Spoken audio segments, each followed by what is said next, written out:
لوگوں تمہارے پاس تمہارے پروردگار کی طرف سے نصیحت اور دلوں کی بیماریوں کی شفا اور مومنوں کے لیے ہدایت اور رحمت آ پہنچی ہے۔ کہہ دو کہ یہ کتاب اللہ کے فضل اور اس کی مہربانی سے نازل ہوئی ہے، تو چاہیے کہ لوگ اس سے خوش ہوں،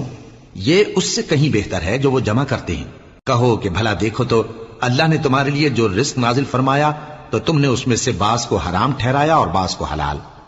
ان سے پوچھو کیا اللہ نے تمہیں اس کا حکم دیا ہے یا تم اللہ پر جھوٹ باندھتے ہو؟ اور جو لوگ اللہ پر جھوٹ باندھتے ہیں وہ قیامت کے دن کی نسبت کیا خیال رکھتے ہیں؟